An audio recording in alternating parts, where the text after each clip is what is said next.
welcome to our third episode of 13 a.m. I am one of your hosts, Charlie, and I'm Allison, your other host. hi, Allison. Hi, Charlie. Yay! Yay! Hi, Elaine, your our only listener. Elaine made fun of me the last time she listened to this. She made fun of me too. It's doomed. Very sad. Okay, on to our first topic. Allison, did you make a website recently? No, I didn't. Yes, I did. I did make a website. Well, okay. Yeah.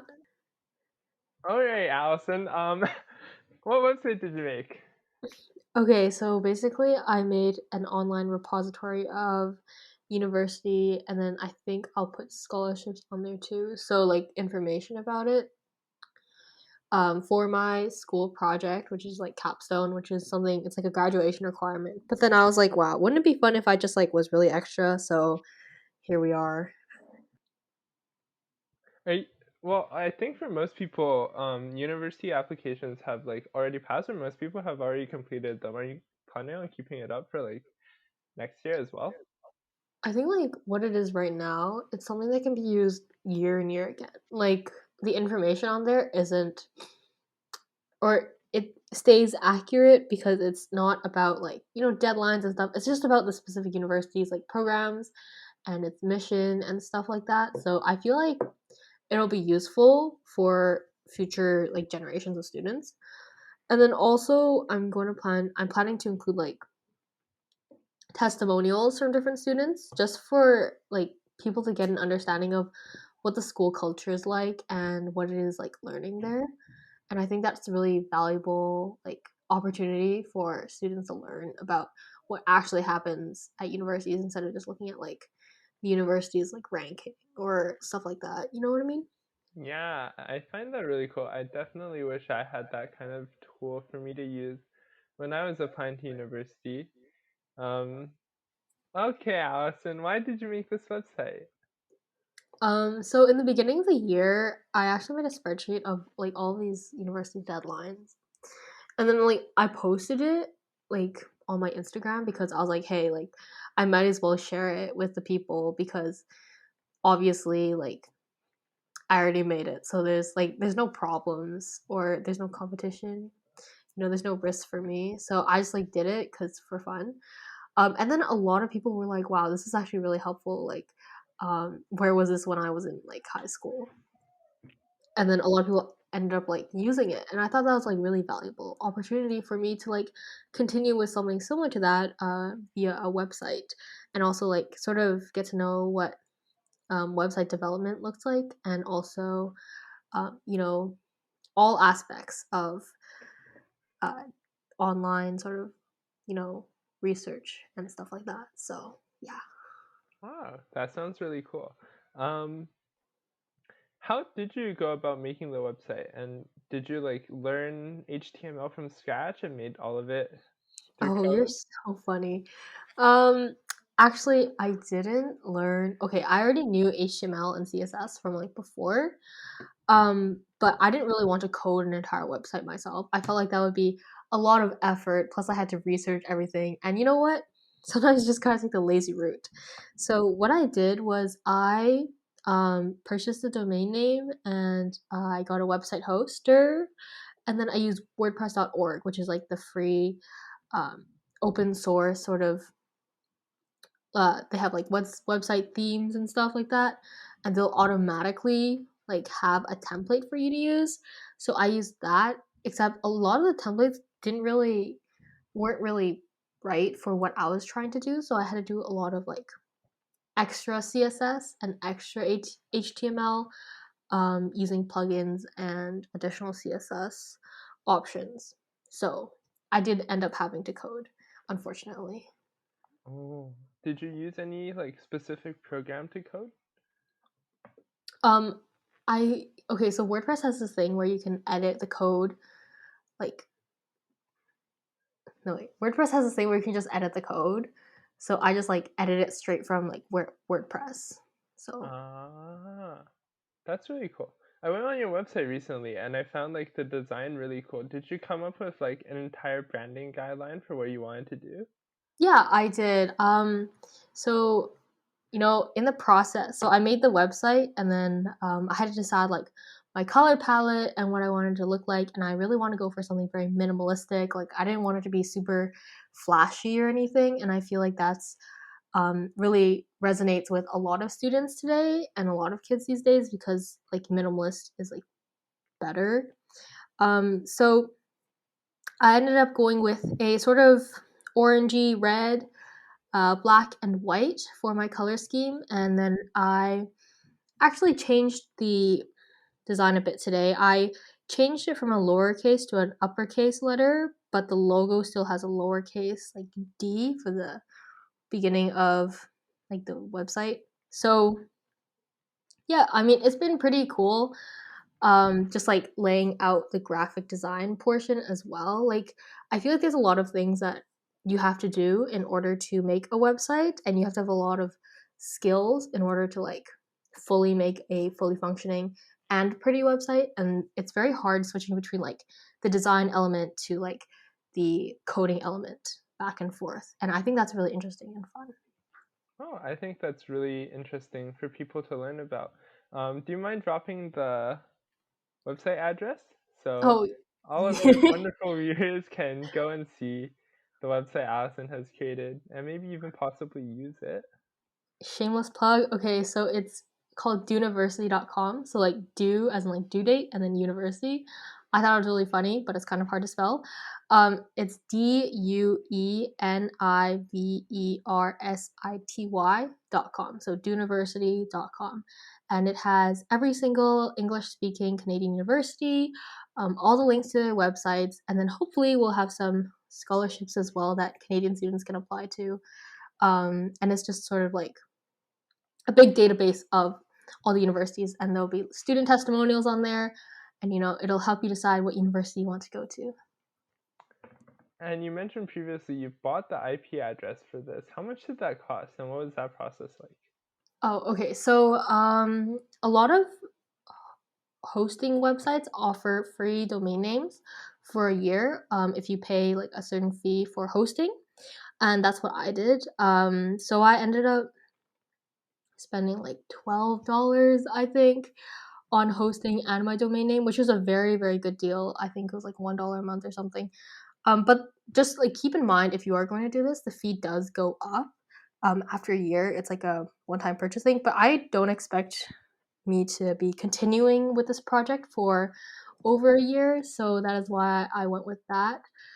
But for anyone looking to make a website, make sure you look at any additional fees the hosting company has, or like um, any fees that you start paying after like a month. So maybe it's like they offer you $5 a month, and then like after the first 6 months they offer you like $12 a month, and those are like hidden fees that you want to avoid unless you're doing a very short-term project like Dueniversity.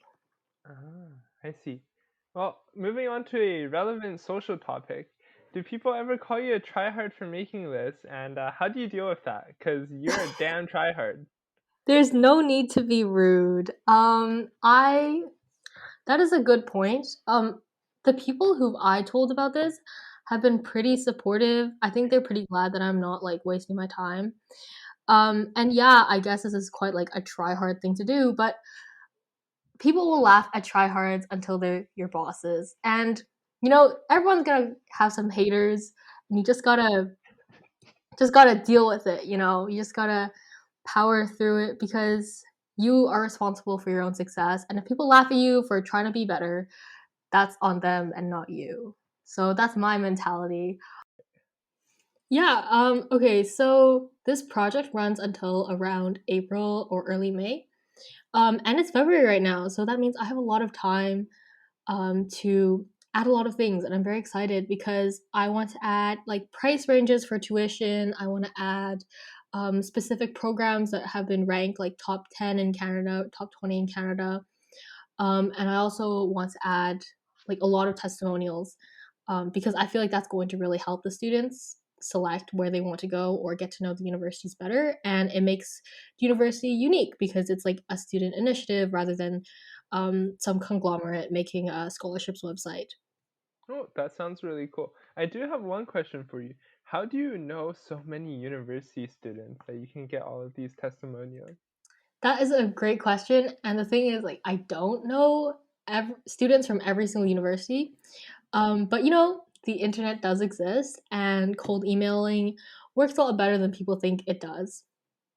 I So I'm just gonna try and use my connections from my past experiences and try to get some great testimonials out of it.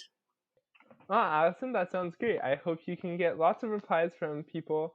Um, and hopefully you can get lots of testimonials to put on your beautiful website.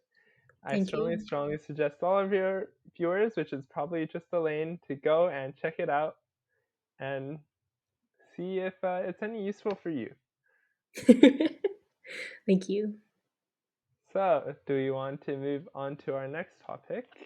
Yes, let's move on to it. I think this one's a very prevalent topic, especially because we both are students dealing with burnout and finding motivation. So, Charles, we all know that you're, a jaded University of Waterloo student. So, how do you personally find the motivation to study and be successful in classes? So, actually, I think it's a bit counterintuitive, but what I find like helps me stay on track the most is not doing coursework 24/7. Because I find that if I'm watching all of my lectures and just doing assignments and activities every single day, I get really tired of what I'm doing like really quickly. So what I have been doing is instead of focusing on all of my assignments every single day, I've been keeping time aside for some extracurricular stuff that I'm doing that is that makes me more happy than doing schoolwork. And I'm also This is avoidance. What? This is not no, no, helpful. no, no. And trust me, it's helpful because Okay, okay. I guess for me, if I spend 8 hours doing something, well, I'm not motivated to do it versus spending an hour to do it. Like the result is the same. And so if I play a game of League with my friends and then feel more motivated to study after, it'll be the same result as just studying for an entire day and not getting anything done. So what I found really helpful was keeping time for myself to take breaks, do other things, and focus on other activities that'll lead to me being more motivated and more better prepared to study during my scheduled study times. And it also helps me keep focused during the specific times where I set out to study, and that's the only thing I'm doing during that time.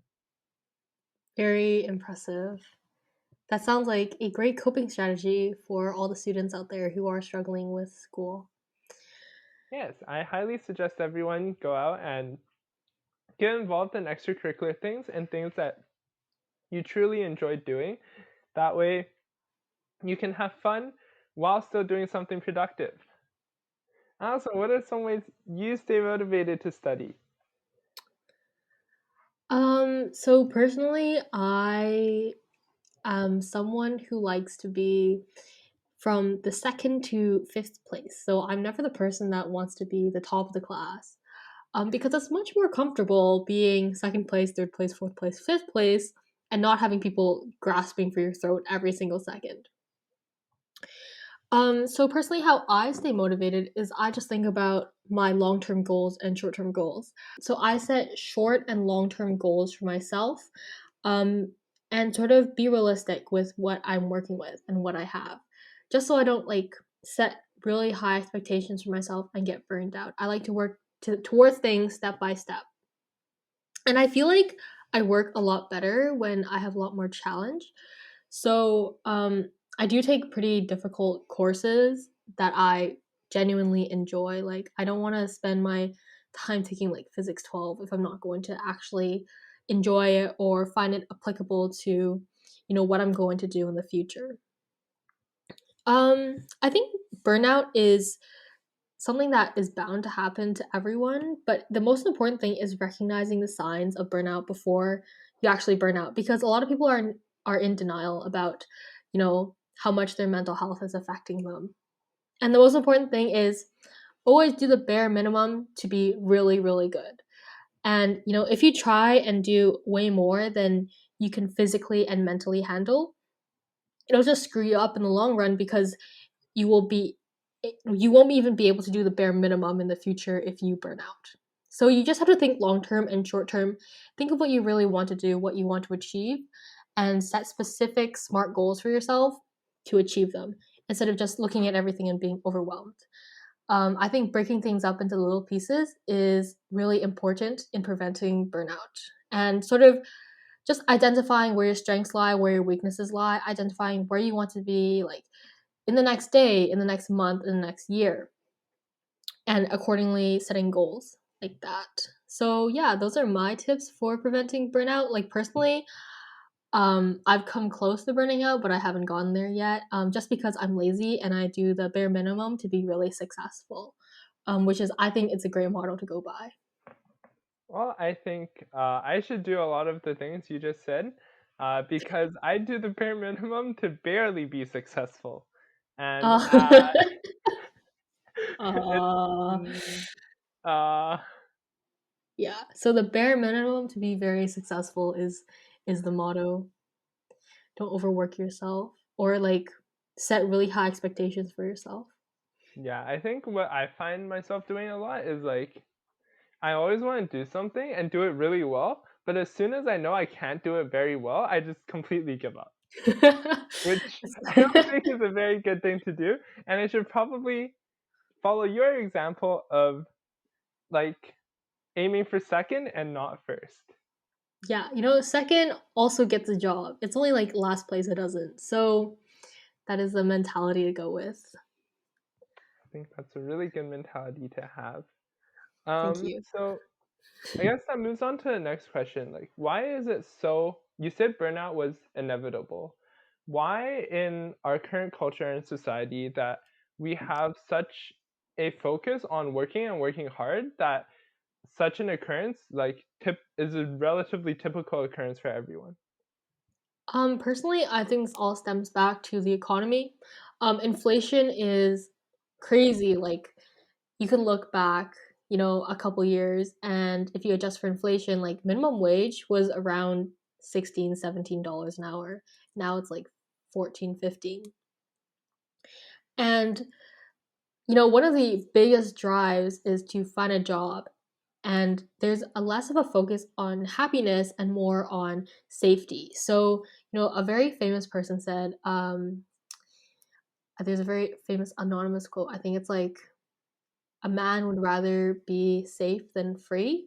And I think this is really prevalent in our age, because people would rather have financial stability over like the freedom to do what they want.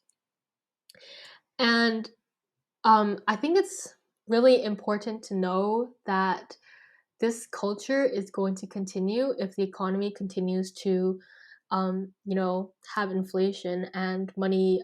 The value of the dollar keeps going down, because that means students have to work harder to find jobs that are going to allow them to have financial security, especially because a lot of them have student loans, and have financial need.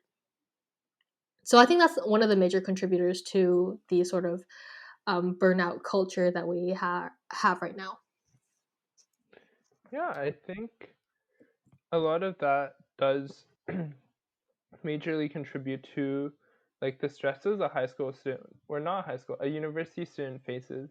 Like, especially right now, I'm really stressed about finding a job before my co-op so I can get a better job for co-op so I can get a better job after I graduate. And it's like that constant cycle of needing to work, needing to find a job, needing to work more to find a better job, that kind of traps a lot of students right now in kind of the cycle of continuously working and not caring about their mental health.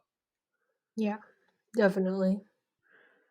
Okay, so today is actually Valentine's Day. Are you doing Um, anything for Valentine's Day, Allison? Maybe we'll see. Oh.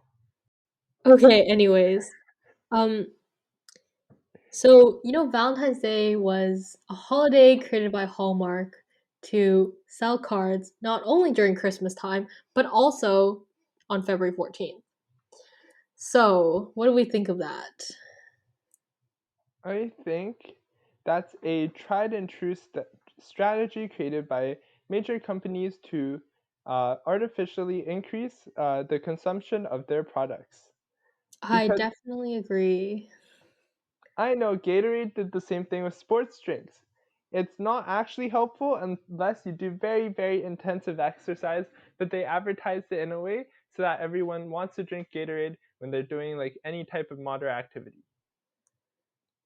Yeah, the average American spends around $129 for their partner on Valentine's Day. And, you know, the biggest spenders are actually Gen X, who spend about $225 every Valentine's Day on gifts for their spouse or partner. So, yeah. Very definitely a very capitalistic holiday, as is everything else except like April Fool's Day or something. Is April Fool's a holiday? Yeah, it is. It's my favorite holiday. Oh, it is? It counts as a Yeah. holiday? No, I don't think it is. Oh. But um anyways, so is there still a value to holidays despite, the capitalistic interests of companies, you think? Well, I think there's definitely a interest for companies to continue doing what they're doing with the holidays, right? Obviously, currently in North America, a lot of what these companies want is money and nothing else except money. And a lot of the typical people or the middle class often fall victim to this capitalistic ideal of making money out of anything you possibly can. But I think the idea of a holiday and kind of the idea behind what it is more important than the monetary value of what you can have. So even though, Valentine's Day is a holiday made to increase consumerism and increase spending on certain things such as chocolate or gift cards, I think the idea behind Valentine's Day is still extremely valuable. And depending on how you look at it, that can be said the same for Thanksgiving and Christmas and even Easter. But as long as we don't fall too much victim to the spending habits of these big corporations try to push on us during the holiday times, the main idea behind these holidays is still really important.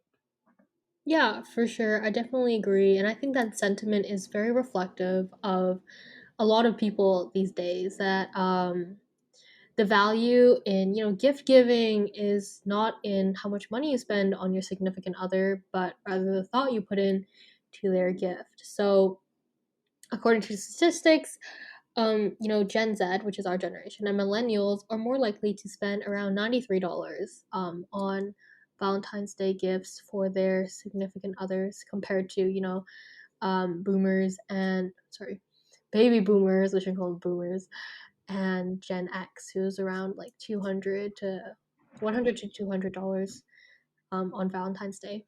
Does that say something about how maybe older people or the older generation are more susceptible to the kind of antics put on by these large companies? Yeah, I think definitely for sure. They did grow up in a time where the economy was definitely a lot better, so they do have the sort of they have the money to spend on gifts. So that's why they were raised in a very, you know, focused on how much you spend on your significant other rather than the thought you put into it because they have that kind of money. Unfortunately, Gen Z and millennials grew up in a very different time in a very different economic era. So I think that is a main contributor to the reasons why um, Gen Z and millennials will spend less on Valentine's Day gifts. I see. I did not think about it that way. But thank you, Allison, for bringing up the economic side of maybe why there's a difference in spending between these generations. Yeah, no Um, worries. so Allison, how much have you spent this Valentine's Day? I actually spent $0 because what can I say? I'm just terrible. Okay, yeah, same. Okay, good to know. Yeah, I definitely think like there's a focus on sustainability rather than like mass marketing stuff like that. Yes, I think we're all raised this, to be very frugal. Maybe that's just because we're Asian though. Like I don't know. that's true. What if like there was no Valentine's Day in China? Was there? I think it's just Lunar New Year. It's the only big holiday. Like companies such as Hallmark have been able to like commodify the idea of love into something that produces this company money. Do you think like there's something that will never be commodified or monetized this way? I think everything in some ways is commodified. Like if we look at the iconic campaign Diamonds Are Forever, it's the campaign that, you know, one of the most successful marketing campaigns for sure.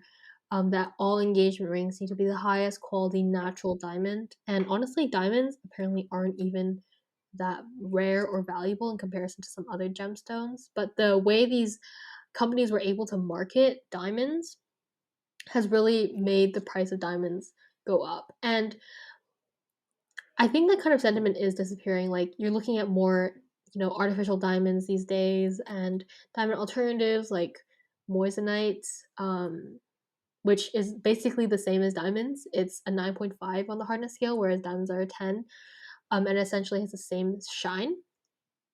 And a lot of millennials and Gen Z are looking towards these sort of cheaper alternatives that are like better for the environment and definitely feeding less into the capitalistic system. So I do think there will be trends that indicate that things will be less focused on the money because our generation is raised to be less focused on the money. But I think there'll always be that kind of sentiment that you have to buy something because that has existed for as long as like the first kings sent out dowries for their daughters, their princesses. Um, and yeah, that's been very it's a very important aspect of human society. I don't think it will be going away anytime soon. I see. Well, I guess that kind of answered our other question, which is, do you think some of these trends will ever stop? And I think I definitely agree with you there that it's something that's not going to go away anytime soon. Yeah, like gift giving is a very valuable part of human society. It shows like kindness and generosity, and that's definitely not something that's going to go away. Well, moving on to our next thing, Allison and I, along with our producer, because she needs to be dragged into this, are doing a 1 week vegan challenge. Yay! So, Allison, why did we decide to do this? Well, veganism is becoming more and more popular, especially among the younger generation. And, personally, I've eaten meat my entire life, and I really want to see what it's like to be vegan in today's society, which is hopefully going to be pretty easy because there's a lot of vegan options out there. And, a lot of restaurants do support like gluten free, vegan sort of menu items. So hopefully it won't be too bad. Veganism is also supposedly better for you, better for the environment as well. So there's a lot of benefits that I think will come out of this challenge. Yeah, I think it sounds really cool, and I'm really excited to try it. The first time I've ever heard of this challenge was from the Odd Ones Out, famous YouTuber. He draws comics, and he did a 1 week vegan challenge that solves all your problems. And hopefully, we can see what it's like to be vegan for 1 week. Um, so Yay. I think there's a lot of questions that people who are kind of against the veganism movement ask, and like the main point they bring up is, you know, caveman used to eat meat. Why can't we eat meat now? Or like, why do you have to be vegan now? Right? Is there any issue with that, or do you agree with that sentiment? I definitely don't agree because, back then they also lived in caves, so why aren't we living in caves now? Back then they didn't wear clothes, why are you wearing clothes now? Back then they didn't have technology, why are you using technology now? Just go back to the caveman days and carry a big log and smack bears on the head. Obviously, that's not going to work. And I think, as our society progresses, our values need to progress as well. And, meat eating isn't a sustainable option. And those are the facts, like so much water goes into like 1 kilogram of meat. And I feel like if we as a society want to mitigate the effects of, climate change and also, save a lot of water, veganism is definitely the way to go. And, there's no use being like, oh, we're supposed to be omnivores because there's a lot of supplements these days that allow vegans to have a very balanced and healthy diet, and live equally as long as their omnivorous counterparts. Yeah, but I think that's also a really important thing to bring up for a lot of people who want to try veganism or vegetarianism. Is that? For people who want to go vegan and vegetarian, it's also really important to remember to not miss out on the important supplements you would gain while you would be eating meat. So, uh, Protein. protein. That's important. But So yeah, there are a lot of vegan supplements out there. Like I drink vegan protein powder, and I think the market is very much geared towards veganism. So it's very easy to live or have a balanced and healthy diet. yes, don't be like those people you see on the news who go vegan and then pass out because they haven't been getting enough calories or other nutrition. Thank you. That's very true. Hopefully not us in the next week. Okay, well, about next week, what is our plan of attack? Okay, so Going vegan. personally, right now, I don't even eat a lot of meat anyways, so I think it'll be pretty easy for me. I just need to avoid the meat dishes, and eat a lot of, leafy greens, have a lot of soy products, a lot of tofu, and beans because those are great sources of protein. And I need the protein because I'm not getting it from, well, the places I usually get it. My plan of attack is not eating. So I want Also to figure valid. something out. King. What I usually do is I don't eat that much, and when I do eat, I eat a lot of meat dishes. So I really need to figure out what the hell I'm gonna do. Because I don't want to starve to death, but I think I will definitely be eating a lot more tofu and other leafy vegetables, which I haven't been eating in a long time. So this is definitely a really good week for me to keep up my healthy eating habits or start my healthy eating habits because I've been noticing lately while I'm stuck at home that I've been eating less and less healthy greens and fruits and vegetables and stuff like that. So I think part of the reason why we wanted to do this challenge was we wanted to eat healthy for a week, right, Alison? Yeah, Yeah. very exciting. So, hopefully in the next 2 weeks, we'll update you on how that went. Hopefully, it went well. I was planning to get fried chicken with my friends or with my friend this week, but I guess that's not happening, unfortunately. There's a provincial lockdown, Allison. No, it's Are you just going out they're with in your my friends? cohort. They're in my cohort. Illegal. It's not illegal. Don't expose me like that. Oh, yeah, and that brings up the topic. We'll be talking about how to be a healthy student in the next episode. So if you want to hear about how our vegan week went, stay tuned. Yay! Okay, so we're closing in on the end of our episode today. Thank you all for tuning in. Have a great week. We will see you in the next 2 weeks after being seasoned 1 week vegans. Bye! Bye!